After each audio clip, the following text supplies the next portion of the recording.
Bonsoir Maruki. Bonsoir Ayata.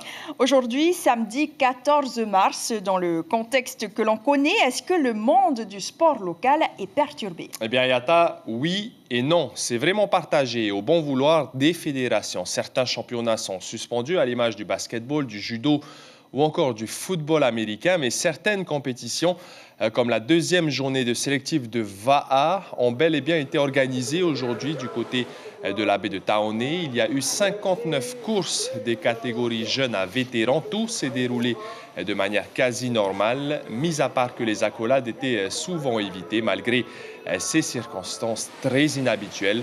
Le prochain rendez-vous des sélectifs de sprint pour les rameurs et rameuses de Tahiti est fixé à samedi prochain, sauf si les conditions sanitaires évoluent défavorablement entre-temps. Et lui, par contre, ne pourra pas aller au bout de ses ambitions dans les bassins américains à cause du coronavirus. Rahiti DeVos s'était pourtant qualifié, mais il ne pourra pas nager. Le jeune homme qui est aujourd'hui à l'université de Utah a réalisé une performance exceptionnelle aux États-Unis. C'était il y a quelques jours. Il a réussi à se qualifier pour la First Division de la NCAA, c'est-à-dire le plus haut niveau du sport universitaire américain. La compétition devait avoir lieu à Indianapolis fin mars, mais elle a été annulée par les autorités américaines car, comme vous le savez, le pays de l'oncle Sam est bien sûr très touché par le coronavirus et tous les grands rassemblements ont été annulés. Quoi qu'il en soit, c'est une superbe performance de Rahiti DeVos qui devra attendre avant de reprendre les compétitions de natation. Et on parle d'une discipline où les adeptes n'ont, eux, pas cédé à la psychose du coronavirus. Des pratiquants d'une dizaine de clubs d'aïkido se sont réunis ce matin au dojo de Veitavatava. Ils étaient près d'une quarantaine à avoir répondu présent à l'appel du club de Manuura. Vous le savez, dans l'aïkido, il n'est pas question de compétition. La philosophie, c'est surtout de savoir se protéger et réduire à néant les tentatives d'agression. Le reportage. Utiliser la force de son adversaire pour éviter l'agression. Telle est la philosophie de l'aïkido, art martial japonais avant tout développé pour se protéger. Ici, il n'est pas question de compétition, mais surtout d'apprentissage, de technique, de physique, mais aussi de mental, des piliers qui demandent des qualités qui peuvent être utiles aux femmes. Maîtrise du corps et de l'esprit, parce que l'aïkido ne fait pas partie que du corps. Si l'esprit ne suit pas, c'est très difficile. Donc avoir beaucoup de calme, ça maîtrise le stress.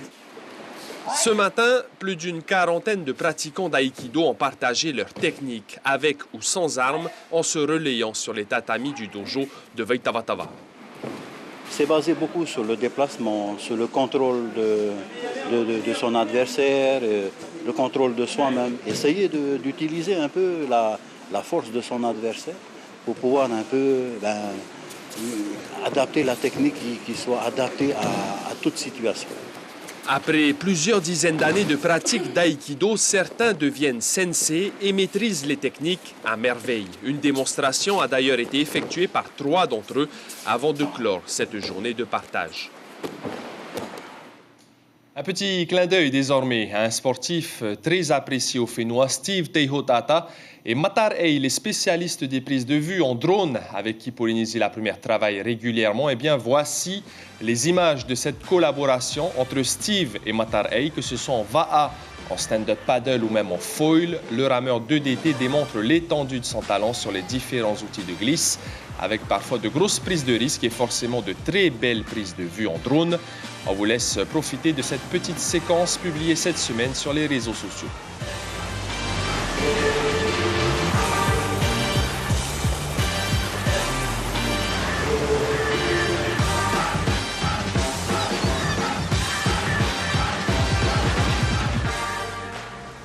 Toujours à propos de VAA, sachez que Manutea Mion a remporté le Te Aito à Aotearoa ce samedi en Nouvelle-Zélande, bien évidemment. Direction désormais à l'île de Huahine où un tout nouveau club de VAA s'entraîne dur pour essayer de bousculer la hiérarchie. C'est le club de Huahine D32, emmené par Kevin Serran-Jérusalemi, capitaine, coach et président. Après une belle 9e place à la Hawaii Kinui de l'année dernière, les Boys de Faré, comme on les surnomme, ont de l'énergie à revendre. Et vous allez le voir, le nom de ce tout nouveau club, et surtout le D32, n'a pas été choisi par hasard. Rencontre. C'est l'histoire d'une bande de copains, tous originaires de Huahine. Leur amitié et leur passion commune pour le sport les a amenés, presque naturellement, à pratiquer ensemble le Va'a. Il faut dire que ramer avec un champion tel que Kevin Serran-Jérusalemi n'est pas donné à tout le monde. Alors quand le capitaine a indiqué le cap, ils ont tous suivi. Aujourd'hui, un groupe de près d'une vingtaine de rameurs travaille quotidiennement.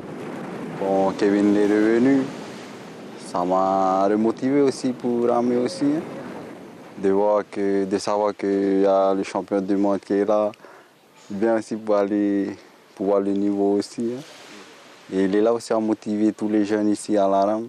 Faites le truc, pour éviter de descendre carrément de la vague.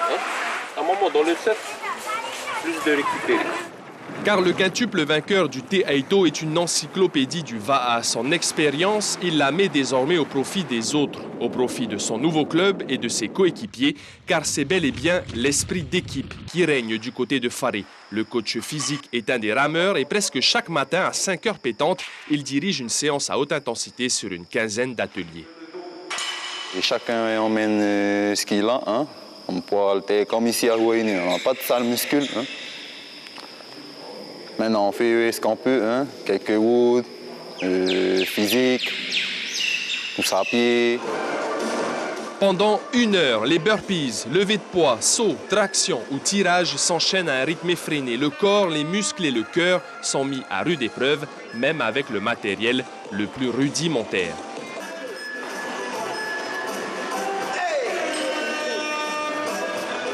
Ça fait mal quand même. Hein? Moi-même déjà... J'ai le cœur qui accélère à 200 à l'heure là, et je pense que pour les jeunes c'est pareil, et il y a tout ce qu'il faut. C'est suffisant pour avoir un bon physique et puis un bon cardio.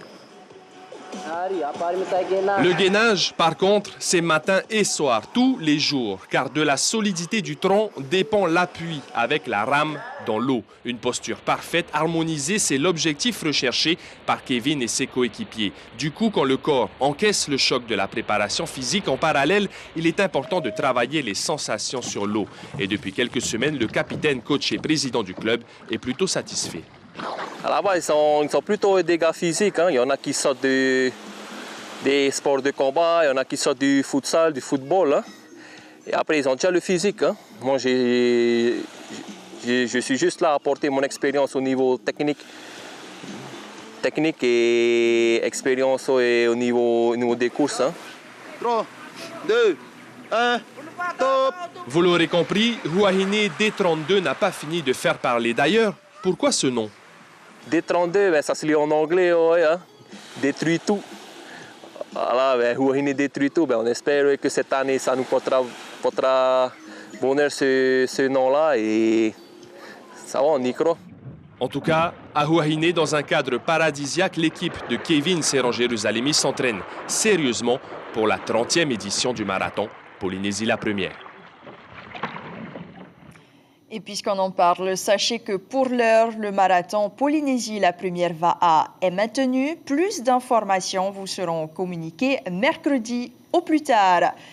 Voilà, Marouki, c'est la fin. On se retrouve samedi prochain en espérant qu'il y ait du sport, bien évidemment. Merci, Marouki. Et à samedi, peut-être.